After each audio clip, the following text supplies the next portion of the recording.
பரிசுத்த தீர்க்கதரிசிகளின் தேவனாகிய கர்த்தர் உங்களை பாதுகாத்து நடத்துவார். சத்துருவின் பிடியிலிருந்து அவர் தம் ஜனங்களை மீட்டெடுத்து ராஜரிக ஆசாரிய கூட்டமாய் அவர்களை நடத்துவார். நன்றி ஆண்டவரே, நன்றி. ஓ ஹல்லேலூயா, முழு உள்ளத்தோடு உம்மை ஸ்தோத்தரித்து துதிக்கிறோம். மகிமை மாட்சிமை நிறைந்தவரே, மகிழ்வுடன் துதித்திடுவோம். மகிமை மாட்சிமை நிறைந்தவரே, மகிழ்வுடன் துதித்திடுவோம். பரிசுத்த தேவனாம் இயேசுவை பணிந்தே தொழுதுவோம். பரிசுத்த தேவனாம் இயேசுவை பணிந்தே தொழுதுவோம். மகிமை மாட்சிமை நிறைந்தவரே, மகிழ்வுடன் துதித்திடுவோம்.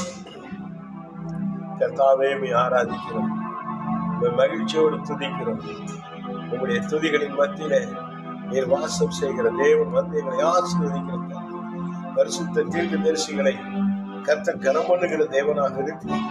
தேவனுடைய மனிதர்களை கனம் பண்ணுகிற தேவனாக இருக்கிறேன். தேவ பிள்ளைகளை ஆசீர்வதிப்ப ஆண்டவரே, ஒவ்வொரு நிமிஷமும் தேவ பிள்ளைகளை ஆசீர்வதிப்பதற்கு தேவ மனிதர்களை ஆயத்தம் செய்கிற தேவன். இந்த நாள் முழுவதும் உடைய தயவு கூடவே இருக்கட்டும்.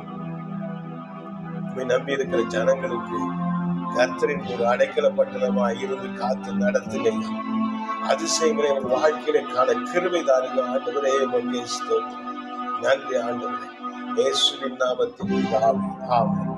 கர்த்தர் உங்களோடு கூடவே இருக்கிறார். அவர் செட்டைகளின் மறைவில் இருக்கிறீங்க. அவரே உங்களுக்கு நல்ல பெரிய உன்னத மகா அடைக்கல பட்டணம். நீங்கள் சோர்ந்து போவதில்லை, வெட்கப்பட்டு போவதில்லை, களைப்படைவதில்லை. அவரே உங்களுக்கு இளைப்பாறுதல், அவரே உங்கள் பாதுகாப்பு, அவரே உங்களுக்கு பராமரிப்பு, அவரே உங்களை பூரணப்படுத்துவார், அவரே உங்களை வழி நடத்துவார், அவரே உங்களை ஆசீர்வதிப்பார். கர்த்தரே உங்களுக்காக யாவையும் செய்து முடிப்பார். இனி கலக்கமில்லை. அவர் ஆசீர்வாதம் உங்களோடு இருக்கிறது. அல்லேலூயா. தேவ தயவும் தேவ ஒத்தாசையும் உங்களோடு இருக்கும். ஆமென்.